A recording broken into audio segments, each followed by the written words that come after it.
Assalamualaikum warahmatullahi wabarakatuh. Mari klik subscribe di channel ini dan aktifkan tanda loncengnya untuk mendapatkan update pemberitahuan di video berikutnya.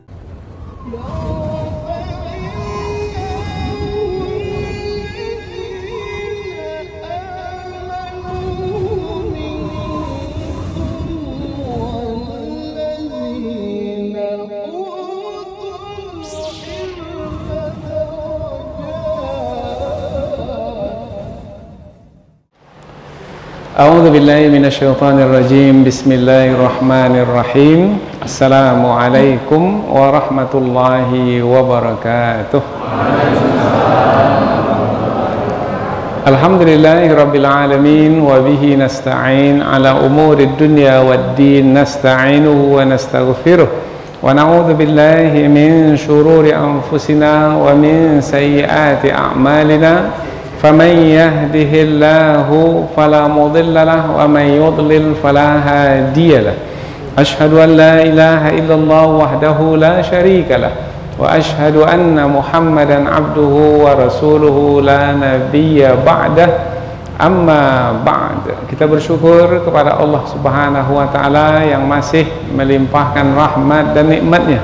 Kita bersyukur dengan memuji Allah, yaitu dengan mengucapkan Alhamdulillahirabbil alamin. Segala puji bagi Allah yang mengatur sekalian alam.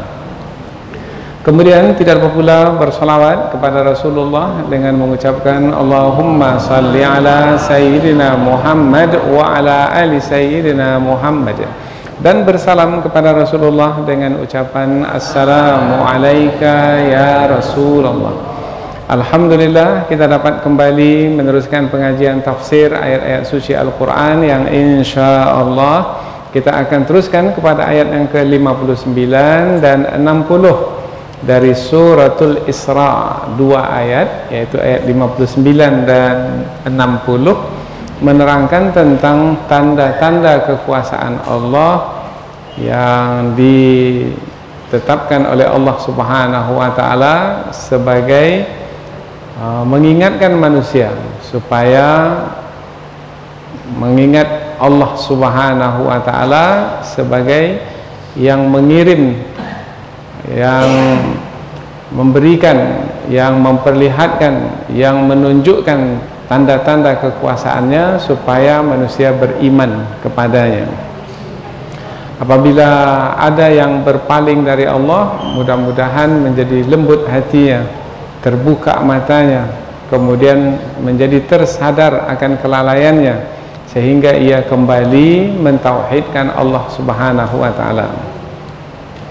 Dua ayat yang akan kita pelajari ini menerangkan tentang manusia yang boleh jadi disebabkan karena kebodohan, atau mungkin juga disebabkan karena kelalaian, atau satu lagi boleh jadi karena kesombongan sehingga mereka berpaling dari kebenaran. Dahulu pada masa Rasulullah yang menyampaikan kebenaran itu adalah Rasulullah Sallallahu Alaihi Wasallam, dan kebenaran yang paling pokok, yang paling utama yang disampaikan oleh Rasulullah Sallallahu Alaihi Wasallam yaitu tentang ketuhanan Allah Subhanahu wa taala, Allah sebagai Tuhan yang Maha Esa. Selain Allah bukan Tuhan, karena Tuhan itu hanyalah satu. Wa ilahukum ilahu wahid. Tuhan kamu yang sebenarnya Tuhan adalah Allah Subhanahu wa taala yang Maha Esa. Tetapi seperti yang kita ketahui, penduduk kota Mekah atau bangsa Arab secara umum, mereka menuhankan juga Tuhan selain Allah, yaitu mereka juga menyembah berhala yang mereka sebut juga sebagai Tuhan. Bahkan ada juga yang menyekutukan Allah dengan malaikat. Bahkan mereka mempercayai bahwasanya malaikat itu adalah anak Tuhan, anak perempuan Tuhan. Maka mereka ini adalah orang yang telah menyekutukan Allah Subhanahu wa taala. Nah, ketika Rasulullah menyampaikan kebenaran tentang Allah Subhanahu wa taala sebagai Tuhan, maka mereka tak mau menerimanya.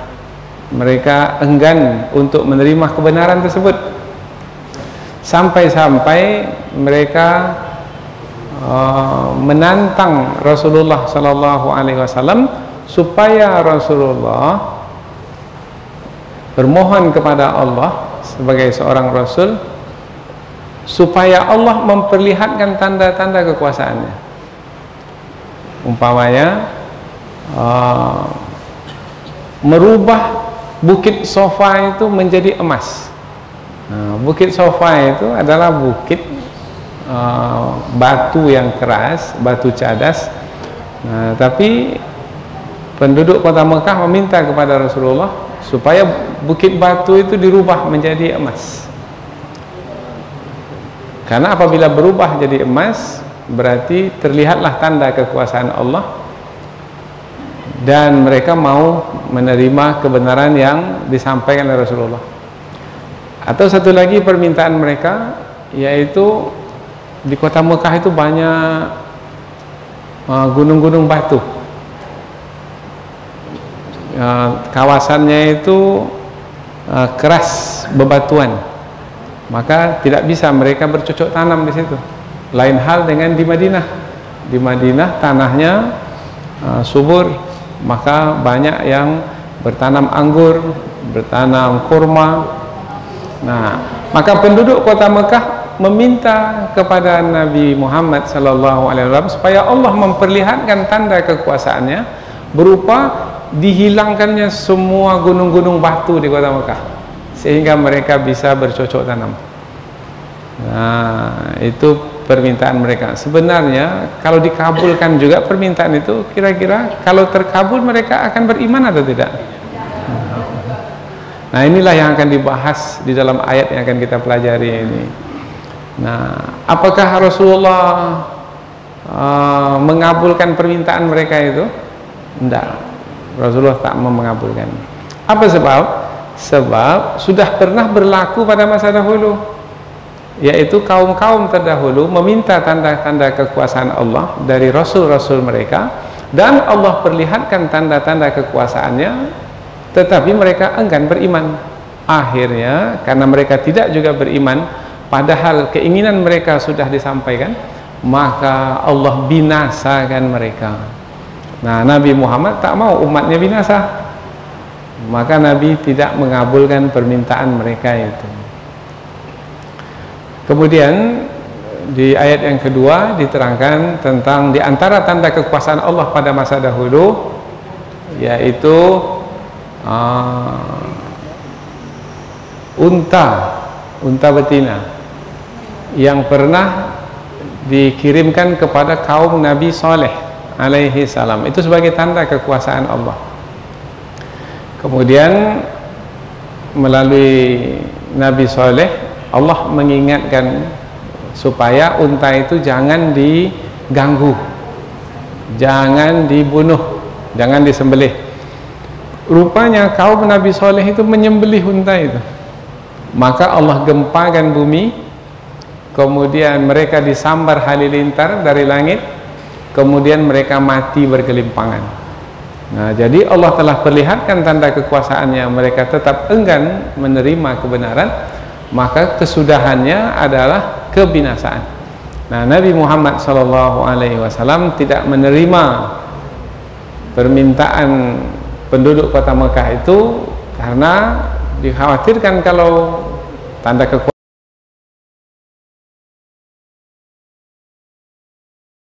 Allah diperlihatkan, kemudian mereka tidak juga beriman, maka yang akan berlaku adalah kebinasaan. Sementara Rasulullah sebagai Rasul yang pengasih, penyayang, yang amat memperhatikan umatnya, maka Rasulullah meminta kepada Allah Subhanahu wa Ta'ala supaya kaumnya, manusia, tidak diperlihatkan kepada mereka tanda-tanda kekuasaan yang mereka minta, supaya mereka terhindar dari kebinasaan. Pelajaran yang sangat berharga dari dua ayat yang akan kita pelajari ini adalah banyak sekali tanda kekuasaan Allah yang ada di alam semesta ini, tak perlulah kita minta tanda kekuasaan Allah yang khusus. Sebenarnya yang ada ini saja sudah cukup untuk menerangkan Allah yang maha berkuasa. Umpamanya matahari yang diterbitkan, yang ditenggelamkan, kemudian malam siang yang dipergantikan, hujan yang diturunkan, manusia yang diciptakan, manusia pula berpasang-pasangan, kemudian beranak keturunan. Ini semua adalah tanda kekuasaan Allah. Cobalah lihat pada diri kita sendiri, banyak sekali tanda kekuasaan Allah. Ada namanya garis-garis yang ada di kulit jari kita ini. Antara satu dengan yang lain tak ada yang sama, yang kita sebut dengan cap atau sidik jari. Sidik itu dari kata sidqun. Sidqun itu maknanya jujur. Makna jujur itu yaitu garis-garis jari kita itu menerangkan tentang diri kita. Nah, tidak akan sama dengan orang lain. Masing-masing punya sidik jari sendiri-sendiri. Nah, itu adalah tanda kekuasaan Allah. Sebanyak mana manusia, tak ada satupun yang sama. Itu menurutkan tanda kekuasaan Allah. Nah, maka apabila maulah membuka mata dan sebelumnya membuka hati, maka banyak sekali tanda kekuasaan Allah yang ada di alam semesta ini yang bisa menambah keimanan kita kepada Allah. Dan bagi orang kafir bisa membuat mereka beriman. Tinggal lagi sekarang mau beriman atau tidak, atau mau menambah keimanan atau tidak. Nah, inilah mungkin yang akan coba kita bahas lebih lanjut melalui dua ayat, ayat 59 dan 60 dari suratul Isra. Namun sebelum kita mengkajinya melalui tafsir, terlebih dahulu kita membaca dan menterjemahkannya supaya kita lebih dekat dengan kandungan ayat. Allah Subhanahu wa taala berfirman, A'udzubillahi minasyaitonir rajim. Bismillahirrahmanirrahim. Wa ma mana'ana an nursila bil ayati illa an kadzdzaba bihal awwalun wa atayna samudan naqata mubsiratan fadhalamu biha wa ma nursilu bil ayati illa takhwifa wa idh qulna laka inna rabbaka ahata bin nas wa ma ja'alna ar-ru'ya allati araynaka illa fitnatan lin-nasi wash-shajaratal mal'unata fil Qur'an wa nukhawwifuhum fama yaziduhum illa tughyanan kabira. Allah berfirman, wa ma mana'ana, wa ma dan tidak ada, mana'ana menghalangi kami, dan tidak ada yang menghalangi kami. Kami di sini Allah Subhanahu wa taala. An-nursila untuk mengirimkan, bil ayat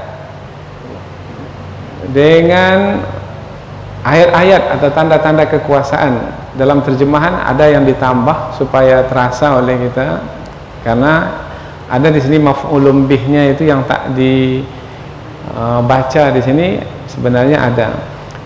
Dan tidaklah ada yang menghalang kami untuk mengirimkan kepadamu wahai Muhammad tanda-tanda kekuasaan kami, illa kecuali angkadzaba telah mendustakan biha tanda-tanda kekuasaan itu al-awwalun, orang-orang yang terdahulu. Mana-mana orang terdahulu ini adalah kaum-kaum yang terdahulu. Jadi yang membuat Allah tidak mengirimkan tanda-tanda kekuasaannya adalah karena pada masa dahulu sudah ada kaum-kaum terdahulu yang sudah dikirimkan tanda-tanda kekuasaan. Mereka melihatnya, kemudian mereka tetap enggan juga untuk beriman, akhirnya mereka dibinasakan oleh Allah. Allah tidak mau membinasakan mereka yang hidup pada masa Rasulullah atas permintaan Rasulullah juga, karena Allah memerintahkan Rasulnya untuk memilih, kamu mengabulkan permintaan mereka atau permintaan mereka itulah minta supaya Allah memperlihatkan tanda-tanda kekuasaannya, atau kamu tidak mengabulkan permintaan mereka, yaitu tidak meminta kepada Allah untuk memperlihatkan tanda-tanda kekuasaannya. Nah, yang Rasulullah pilih adalah tidak meminta kepada Allah, tidak berdoa kepada Allah untuk memperlihatkan tanda-tanda kekuasaannya. Apa sebab? Sudah kita sebut tadi, ini kita ulang sekali lagi ini supaya kita memahami ayat ini. Sebabnya adalah tidak dapat dipastikan apabila diperlihatkan tanda-tanda kekuasaan Allah, mereka itu akan beriman. Nah, kalau mereka tidak juga beriman sementara tanda-tanda kekuasaan Allah sudah mereka lihat, maka mereka pasti akan dibinasakan seperti dibinasakannya kaum-kaum terdahulu. Nah, ini kita ulang berkali-kali ini supaya kita faham. Ya. Wa ataina, dan kami telah memberikan Samuda kepada kaum Samud. Ah, ini dia kaum yang terdahulu, yaitu kaum Nabi Saleh. An-naqata, unta betina, mubsiratan, yang bisa dilihat, fazalamu biha, maka mereka pula menzalimi unta betina itu. Menzalimi unta betina itu maknanya menyembelih unta betina itu. Padahal Allah melalui Rasulnya Nabi Saleh memerintahkan mereka untuk membiarkan unta betina itu makan minum sesuka hati mereka, sesuka hati unta betina itu. Tapi mereka pula mengganggu unta betina itu dan menyembelihnya. Padahal unta betina itu adalah tanda kekuasaan Allah. Wa ma nursilu, dan tidaklah kami mengutus atau mengirim bil ayat, tanda-tanda kekuasaan untuk diperlihatkan, illa, kecuali takhwifa, untuk mendatangkan rasa takut. Takut kepada Allah Subhanahu wa taala, yaitu apabila sudah melihat tanda kekuasaan Allah, hendaknya melahirkan rasa takut kepada Allah, yaitu kalau melihat tanda kekuasaan Allah, oh rupanya yang berkuasa di alam semesta ini adalah Allah. Maka apabila saya durhaka atau melakukan kemaksiatan, maka pastilah Allah yang menjadi penguasa alam semesta ini akan menyiksa saya. Lahir rasa takut. Wa idh qulna, dan ingatlah ketika kami berfirman laka, kepadamu wahai Muhammad. Apa firman Allah kepada Nabi Muhammad? Inna, sesungguhnya, rabbaka, Tuhanmu, ahata, meliputi, bin nasi, seluruh manusia. Maknanya meliputi seluruh manusia, Allah menguasai seluruh manusia. Tak ada siapa yang bisa melepaskan diri dari kekuasaan Allah. Semua berada dalam kekuasaan Allah. Wa ma ja'alna, dan tidaklah kami menjadikan ar-ru'ya. Ar-ru'ya di sini ada yang menerjemahkan mimpi, tapi ada juga yang menerjemahkan apa yang dilihat. Apa yang dilihat? Allati arainaka, yang telah kami perlihatkan kepadamu wahai Muhammad. Jadi ada yang diperlihatkan kepada Nabi Muhammad dan Nabi Muhammad melihatnya. Nah, ini nanti kita akan bahas dalam tafsir, seperti yang Allah perlihatkan kepada Nabi Muhammad pada malam Isra dan Mi'raj. Ya, banyak yang tidak dapat dilihat oleh mata biasa, oleh orang awam, orang manusia biasa, tetapi Rasulullah bisa melihatnya pada malam Isra dan Mi'raj itu. Illa, kecuali, fitnatan, sebagai fitnah, sebagai ujian, linnas, bagi manusia, wasyajaratal mal'unah, dan pohon yang dilaknat, fil Quran, di dalam Al-Quran. Pohon apa ya yang dilaknat dalam Al-Quran ya? Nah, nanti kita akan sebut dalam tafsir. Pohon yang dilaknat di dalam Al-Quran itu juga adalah sebagai ujian. Jadi ada dua yang disebut sebagai ujian, yaitu apa yang dilihat oleh Rasulullah sebagai ujian, dan pohon yang dilaknat itu pun juga sebagai ujian. Seperti apa maksudnya ujian itu nanti kita akan bahas. Wa nukhawwifuhum, dan kami takutkan mereka dengan peringatan-peringatan, fama yaziduhum, dan tidaklah yang bertambah kepada mereka illa kecuali tughyanan, kedurhakaan, kabira, yang besar. Jadi bertambah besar kedurhakaan. Padahal sebenarnya peringatan-peringatan yang disampaikan oleh Allah itu membuat mereka menjadi beriman, semestinya membuat mereka tambah beriman. Tapi rupanya ada sebahagian manusia dengan peringatan-peringatan Allah itu tambah durhaka, bertambah besar kedurhakaannya. Kedua-dua ayat ini apabila kita fahami melalui keadaan pada masa Rasulullah dahulu, yaitu Rasulullah yang pertama kali menyampaikan dakwah itu di kota Mekah sebelum menyampaikannya di kota Madinah, maka kita mengetahui bahwasanya penduduk kota Mekah itu adalah musyrikin, yaitu orang-orang yang menyekutukan Allah. Maka dan mereka itu menguasai kota Mekah. Artinya mereka menjadi penguasa kota Mekah, dan Rasulullah dan orang-orang beriman berjumlah sedikit, dan mereka mudah sekali untuk menindas, menganiaya, menzalimi Rasulullah dan para sahabatnya. Sehingga kita mengetahui juga melalui pelajaran sirah Nabawi bagaimana sahabat-sahabat Rasulullah itu disiksa, ditindas, diseret di padang pasir, ada yang yang digantung di tiang di pohon korma, ada yang ditusuk dengan besi panas dan lain sebagainya. Nah,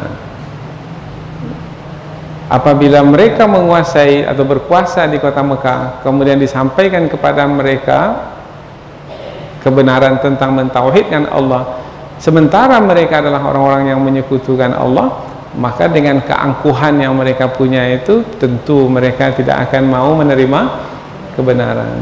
Maka bertambah besarlah kedurhakaan mereka dengan peringatan-peringatan yang Rasulullah sampaikan kepada mereka. Maka kalau kita berdakwah, lihat-lihat dulu kepada siapa kita berdakwah. Kalau orang yang didakwah itu orang yang angkuh, orang yang sombong, maka orang yang angkuh itu kalau tidaklah dia meminggirkan atau membuang keangkuhannya, maka dakwah kita tidak akan berkesan untuknya. Tidaklah akan bertambah pada orang yang angkuh itu, orang yang sombong itu, melainkan keangkuhan dan kesombongannya, durhaka. Nah, maka kalau hendak menanam juga ibarat petani, maka carilah tanah yang memang akan tumbuh tanaman di situ. Nah, menanam juga tetapi di batu keras umpamanya. Tanamlah di batu keras itu padi, tumbuh padi. Maka kita mesti pandai-pandai juga di dalam menyampaikan dakwah, yaitu kepada siapa kita sampaikan. Maka terlebih dahulu sebelum menyampaikan kebenaran itu, sadarkan mereka terlebih dahulu tentang siapa diri mereka sebenarnya. Kemudian sadarkan juga mereka tentang siapa sebenarnya Tuhan mereka. Nah, setelah mereka mengetahui Allah yang maha berkuasa atas segala sesuatu, yang maha agung, yang maha mulia, maka nanti mereka akan melihat diri mereka itu.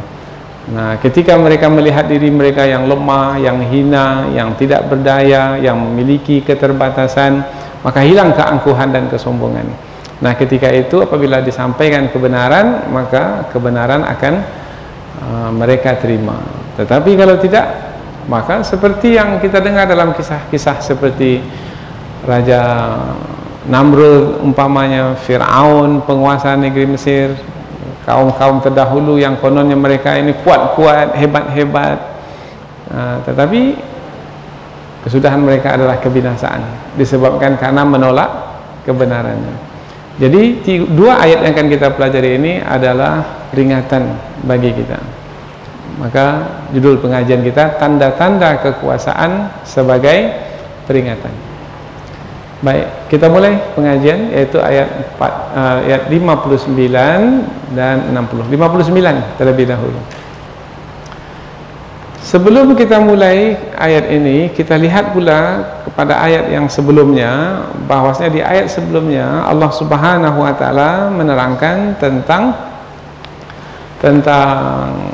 orang-orang musyrik yang tetap bersekukuh dalam kemusyrikan, tidak mau menerima seruan tauhid yang disampaikan oleh Rasulullah sallallahu alaihi wasallam. Apabila seruan sudah disampaikan dan mereka sudah diperingatkan, tetapi tak juga mau menerima kebenaran, mentauhidkan Allah, maka bagaimana nasib mereka? Sama seperti penduduk satu kampung yang apabila sudah diperingatkan tak mau juga diperingatkan, maka Allah akan membinasakan kampung tersebut, dan mereka juga dibinasakan sekali. Dan itu sudah menjadi ketetapan Allah semenjak azali lagi. Artinya sudah tertulis di dalam takdir Allah Subhanahu wa taala. Nah, selanjutnya, berarti antara ayat ini dengan ayat yang sebelumnya ada keterkaitan yang sangat kuat sekali, bahwasanya penduduk kota Mekah meminta kepada Rasulullah, wahai Muhammad, perlihatkanlah kepada kami tanda-tanda kekuasaan Allah. Apabila kami melihatnya, maka kami akan beriman kepadamu. Apa yang mereka minta, seperti yang kita sampaikan tadi, yaitu mereka minta Bukit Safa itu diubah menjadi emas. Kemudian juga bukit-bukit batu yang ada di kota Mekah itu dicabut dari bumi ini, kemudian tanah-tanah yang keras itu menjadi lembut sehingga mereka bisa bercocok tanam. Nah, itu permintaan mereka kepada Rasulullah. Mengapa mereka minta kepada Rasulullah? Karena Rasulullah menyampaikan kebenaran bahwasanya yang berkuasa di alam semesta ini adalah Allah Subhanahu wa taala. Apapun yang Allah kehendaki, apabila Allah menghendakinya, tak ada halangan untuk berlaku. Nah, apabila Allah menghendaki Bukit Safa menjadi emas, bisa berubah jadi emas? Apa salah? Apa halangannya? Karena Allah Maha berkuasa segala sesuatu, dan itu dalam kekuasaan Allah. Nah, mereka minta, nampakkanlah kepada kami tanda kekuasaan Allah itu. Nah, mereka minta kepada Rasulullah. Minta kepada Rasulullah itu maksudnya minta kepada Rasulullah supaya Rasulullah berdoa kepada Allah, dan Allah memperkenankan doa Rasulullah sallallahu alaihi wasallam. Nah, apakah Rasulullah mengabulkan permintaan mereka itu? Tidak, karena dalam hadis riwayat Imam Ahmad, Rasulullah diberi pilihan oleh Allah Subhanahu wa taala, wahai Muhammad, kamu dipersilahkan untuk mengabulkan permintaan mereka itu supaya aku memperlihatkan tanda kekuasaanku, dan akan kuperlihatkan tanda kekuasaanku itu seperti yang mereka minta. Mereka minta Bukit Safa itu dirubah menjadi emas, akan kuberlakukan. Tetapi apabila nanti berlaku dan mereka melihat Bukit Safa itu berubah menjadi emas, kemudian mereka tidak beriman pada masa itu, maka akan kubinasakan mereka. Atau kamu mengabaikan saja permintaan mereka itu. Nah, kalau mengabaikan permintaan bermakna tak akan berlakulah ketetapan Allah untuk membinasakan mereka. Maka apa yang dipilih oleh Rasulullah? Mengabulkan permintaan penduduk kota Mekah itu atau mengabaikannya? Mengabaikannya. Apa sebab Rasulullah mengabaikannya? Karena tak ada jaminan mereka akan beriman nanti apabila mereka melihat atau menyaksikan tanda kekuasaan Allah apabila diberlakukan. Nah, apabila tidak ada jaminan, maka nanti akan berlaku kebinasaan. Rasulullah memiliki kasih sayang, kelembutan hati, jangan sampai berlaku kebinasaan itu. Maka ayat ini menyebutkan, wa ma mana'ana an nursila bil ayati illa an kadzdzaba bihal awwalun. dan tidak ada yang menghalangi kami untuk mengirimkan kepada Muhammad itu tanda-tanda kekuasaan kami seperti yang diminta oleh kaumnya, kecuali apa yang menghalangi itu? Yang menghalangi itu adalah ketetapan Allah, yaitu seperti yang diberlakukan kepada kaum-kaum yang terdahulu apabila mendustakan Allah Subhanahu wa taala padahal sudah melihat tanda-tanda kekuasaannya, maka mereka akan dibinasakan. Nah, karena itu sajalah maka Allah tidak mengirimkan tanda-tanda kekuasaannya seperti mana yang juga diinginkan oleh Rasulullah sallallahu alaihi wasallam. Jadi, ini dengan kata lain, bukan bermakna Allah tidak mampu untuk merubah Bukit Safa itu menjadi emas seperti permintaan penduduk kota Mekah itu. Bukan berarti Allah tak mampu, tetapi Allah tidak melakukannya karena seperti yang diinginkan oleh Rasulnya. Nah, jadi karena menyampaikan keinginan Rasulullah, maka Allah tidak memperlihatkan tanda-tanda kekuasaannya. Pernah Allah memperlihatkan tanda kekuasaannya pada masa dahulu? Pernah. Nah, ini dia ayat berikutnya. Wa ataina, dan telah kami berikan.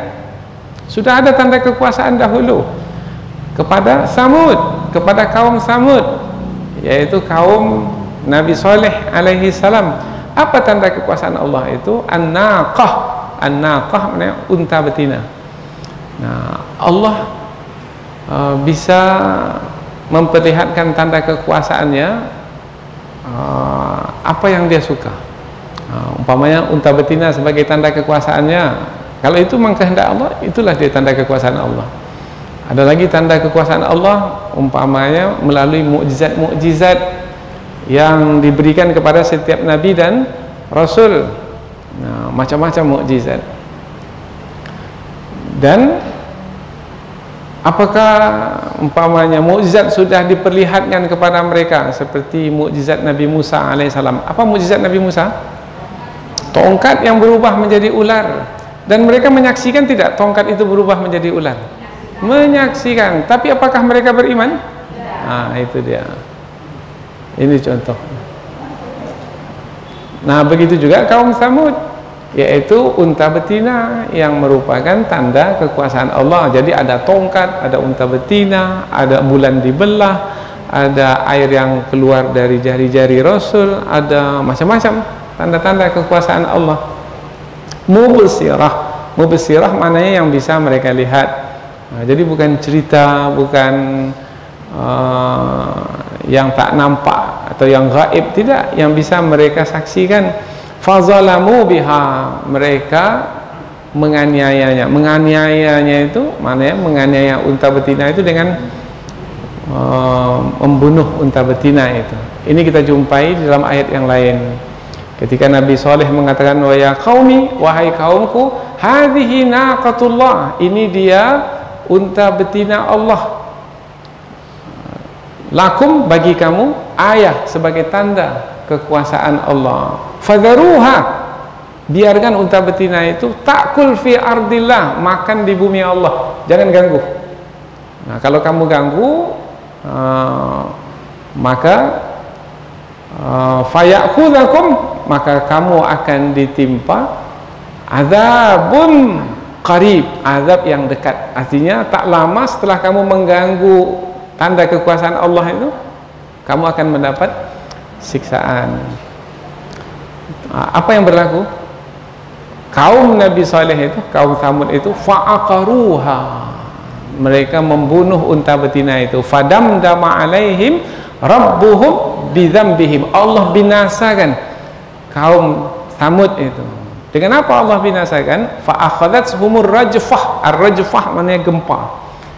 Ar-rajfah satu kali gempa saja, tapi gempa itu besar, maka mereka tumbang. Kemudian apakah hanya gempa? Enggak, ada lagi ayat yang lain menyebutkan, yaitu wa akhadzal ladzina zalamus sayhatu, maka satu teriakan, yaitu suatu sambaran halilintar dari langit menyambar mereka. fa asbahu fi diyarihim jathimin, mereka mati bergelimpangan. Tadi mereka berdiri, tapi sekarang nih kalau bergelimpangan terbaring. Maka di sini fasawwaha. Jadi dalam ayat Quran ketika disebut sawaha, dia sudah datar sama seperti datarnya bumi, tanah. Nah, mana lagi keangkuhan kalau sudah terbaring? Tak ada lagi. Biasanya manusia angkuh itu biasanya mengangkat kepalanya.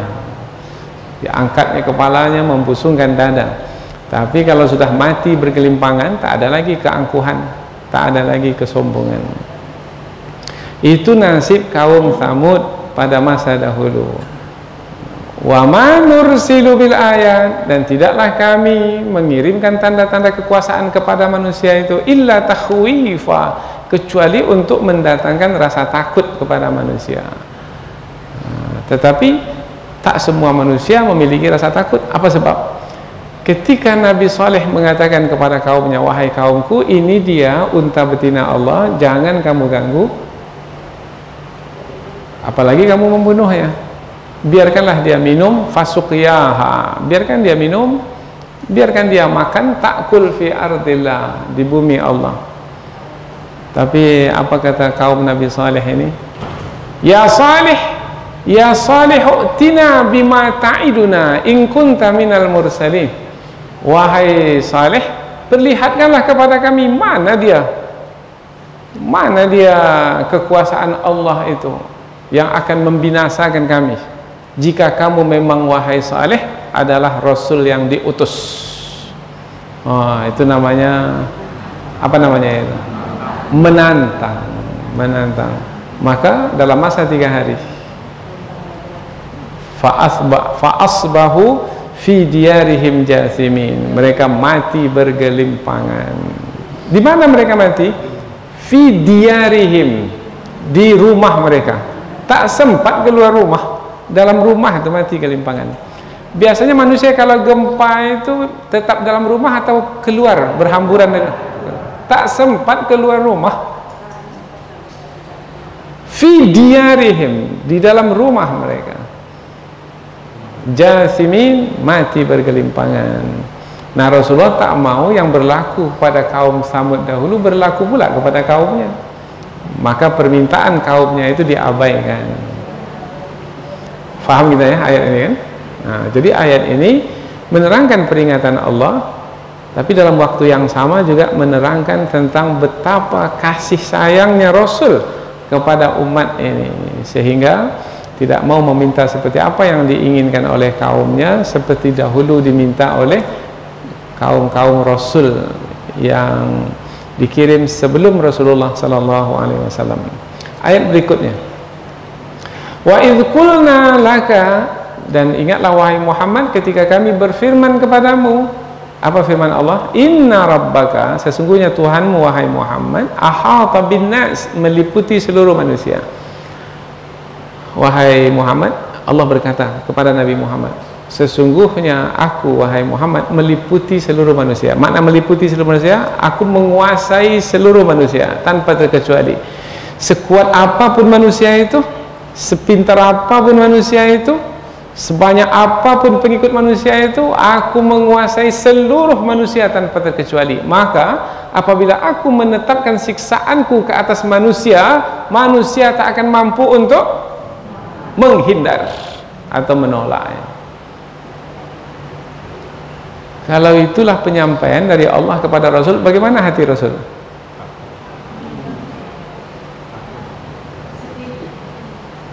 Macam-macam lah ya. Sedih ada karena kaumnya tak mau menerima kebenaran. Takut kaumnya itu akan dibinasakan seperti dibinasakan kaum terdahulu. Tetapi tenang pun juga ada. Apa sebab? Sebab Rasulullah tak perlu risau dengan kaumnya. Apa yang akan berlaku pada kaum itu, karena Allah meliputi kaum itu. Allah meliputi seluruh manusia. Allah menguasai seluruh manusia. Artinya Allah mengetahui tentang manusia. Allah memperhatikan apa yang dilakukan oleh manusia. yang berbuat baik Allah akan berikan balasan kebaikan, tetapi yang melakukan kedurhakaan Allah akan menyiksanya. Jadi macam-macam lah bisa difahami melalui perkataan sesungguhnya Tuhanmu wahai Muhammad meliputi seluruh manusia. Tapi ketika kita lihat ayat ini ayat berkaitan dengan peringatan. Ayat berkaitan dengan manusia yang tidak mau menerima kebenaran. Maka ayat ini isinya adalah peringatan yang semestinya mendatangkan rasa takut sehingga manusia menjadi beriman kepada Allah. Wa ma ja'alna ar-ru'ya allati araynaka illa fitnatan linnas, dan tidaklah apa-apa yang kamu lihat wahai Muhammad yang kami perlihatkan kepadamu kecuali sebagai ujian bagi manusia. Supaya mudah kita memahami ayat ini, yaitu kebanyakan ulama tafsir menyebutkan bahwasanya ayat ini menerangkan tentang apa-apa yang dilihat oleh Rasulullah pada malam Isra dan Mi'raj. Ketika Rasulullah berjalan dari Masjidil Haram ke Masjidil Aqsa, banyak yang dilihat oleh Rasulullah, padahal Rasulullah berjalan di malam hari. Nah, banyak sekali yang Rasulullah lihat. Sampailah Rasulullah ke Baitul Maqdis. Rasulullah melihat langsung dengan mata kepala baginda, sebab Rasulullah berjalan itu adalah dengan tubuh baginda, bukan hanya Isra Mi'raj itu dengan ruh saja, bukan. Isra Mi'raj itu adalah dengan ruh dan juga dengan badan, dengan jasad. Maka ketika Rasulullah melihat dalam perjalanan itu, maka ia adalah penglihatan langsung Rasulullah Sallallahu Alaihi Wasallam. Jadi apa saja yang dilihat Rasulullah? Banyaklah yang dilihat Rasulullah seperti yang kita dengar di dalam kajian Isra dan Mi'raj. Tetapi ini disebutkan fitnatan linnas, sebagai fitnah bagi manusia.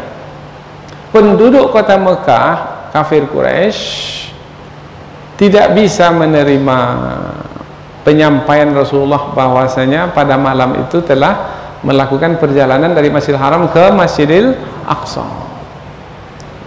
Maka apa kata salah seorang dari penduduk kota Mekah? Saya sudah pergi ke Masjidil Aqsa, ke Baitul Maqdis, dan saya sudah melihat seperti apa Baitul Maqdis. Kalau mengira Muhammad itu sudah sampai ke Baitul Maqdis, Nabi Muhammad tak pernah keluar sampai ke Baitul Maqdis itu. Maka coba wahai Muhammad, ceritakan seperti apa Baitul Maqdis itu. Maka dengan izin Allah Subhanahu wa taala, ini maknanya ar-ru'ya allati araynaka, apa-apa yang kamu lihat yang kami perlihatkan kepadamu. Maka Rasulullah dapat melihat Baitul Maqdis itu dan menceritakannya seperti apa. Maka orang yang menantang tadi tak bisa membantahnya lagi, karena memang seperti yang diceritakan oleh Rasul, seperti itulah yang sebenarnya.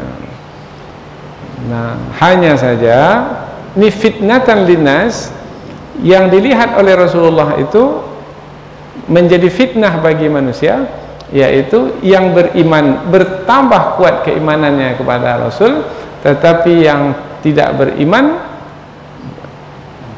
menjadikan apa yang disampaikan oleh Rasulullah itu untuk menuduh Rasulullah sebagai seorang pendusta, pembohong, yang membuat berita yang mengada-ngada. Mana mungkin Muhammad itu bisa ke Baitul Maqdis dalam satu malam, sementara orang yang biasa ke sana saja 1 bulan, kemudian pulang lagi 1 bulan, mestinya 2 bulan. Ini masa dalam 1 malam dia bisa pulang pergi?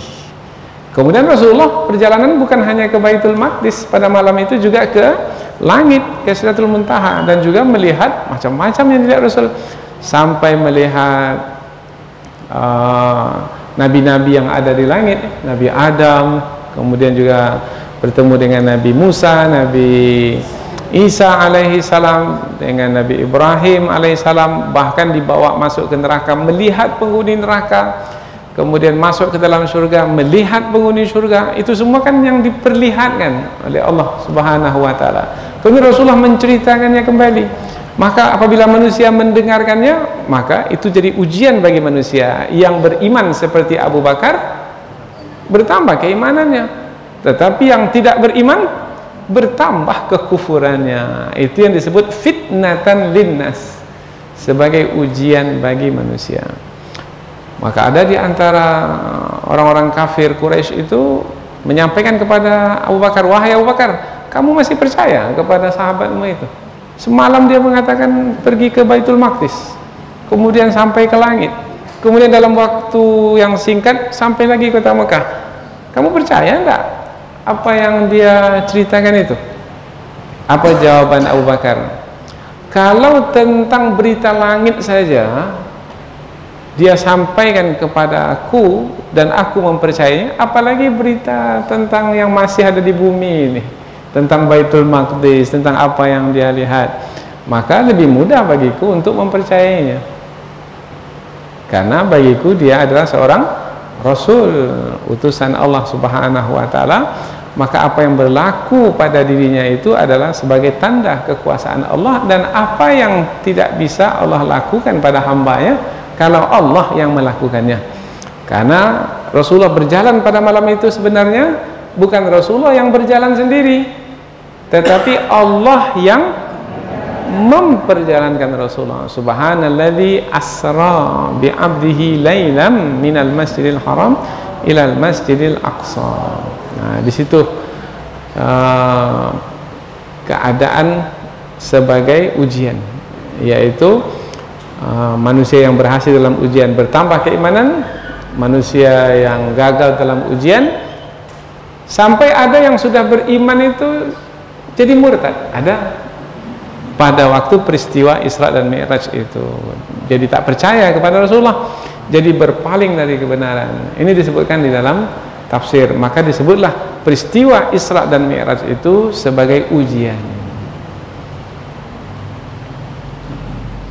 Satu lagi yang sebagai ujian dalam ayat ini, wasyajaratal mal'unah fil Quran, dan pohon yang dilaknat di dalam Al-Quran. Sebagian besar ulama tafsir yang dimaksudkan dengan pohon yang dilaknat itu adalah pohon zakum. Inna syajarataz zakum, sesungguhnya pohon az-zakum. Pohon zakum itu pohon apa ya? Ta'amul athim dalam Al-Quran, sebagai makanan orang-orang yang berdosa. Kalau makan orang yang berdosa, bermakna pohon zakum itu tumbuh di mana? Nah, maka dikatakan pohon zakum itu takhruju fi aslil jahim, tumbuhnya itu di dalam neraka. Nah, macam mana? Percaya atau tidak? Beriman atau tidak? Ini berita dari langit, dari Allah Subhanahu wa taala melalui wahyu disampaikan kepada Rasulullah, dan Rasulullah menyampaikannya. Tetapi bagaimana sambutan orang-orang kafir? Orang-orang kafir mengatakan, apa yang disampaikan oleh Muhammad itu? Pohon zakum, pohon dalam neraka?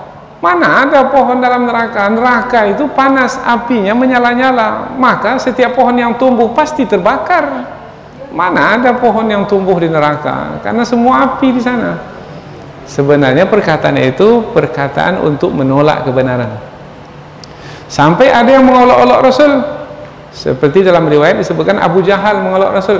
Oh, pohon zakum itu, mari sini, aku tahu pohon zakum itu. Diperintahkannya pembantunya untuk membawa anggur dan kurma. Inilah dia zakum itu. Mengejek. Nah, maka dikatakan asyajaratul mal'unah, pohon yang dilaknat itu pohon zakum, yaitu yang tumbuh dalam neraka itu, menjadi bahan ejekan bagi orang-orang kafir itu terhadap Rasulullah Sallallahu Alaihi Wasallam. Maka mereka itu gagal atau berhasil dalam ujian? Gagal dalam ujian. Wa nukhawwifuhum, dan kami mendatangkan atau menyampaikan peringatan itu untuk melahirkan rasa takut dalam hati mereka. Tetapi sayangnya fama yaziduhum, tidaklah bertambah ke atas mereka itu illa kecuali tughyanan kabira, kecuali kedurhakaan yang besar. Seperti yang Abu Jahal sebut tadi itu, bertambah kedurhakaannya. Orang kalau sudah benci dalam hati, maka tak nampak lagi kebenaran. Bahkan kebenaran itu akan dilihat sebagai kesesatan, dibalikkannya ya, ada kesesatan, bahkan akan mengolok-olok kebenaran itu, akan mempermain-mainkan kebenaran itu. Dan apabila ini berlaku pada masa dahulu, tidak mustahil yang seperti ini juga akan berlaku pada masa sekarang ini. Maka boleh jadi di akhir zaman ini kita akan menjumpai juga orang-orang yang seperti itu, yaitu ada peringatan-peringatan dari Allah semestinya membuat mereka takut, tetapi tidaklah yang bertambah ke atas mereka melainkan kedurhakaan dan kedurhakaan. Mudah-mudahan dua ayat yang kita pelajari ini membuat kita menjadi berhati-hati, berwaspada, kemudian membuat kita menjadi lebih dewasa dan bijaksana menyikapi orang-orang yang tidak mau atau enggan menerima kebenaran. Mudah-mudahan ada manfaatnya insyaallah. Subhanakallahumma wa bihamdika asyhadu an la ilaha illa anta wa astaghfiruka wa atubu ilaik. Wassalamualaikum warahmatullahi wabarakatuh.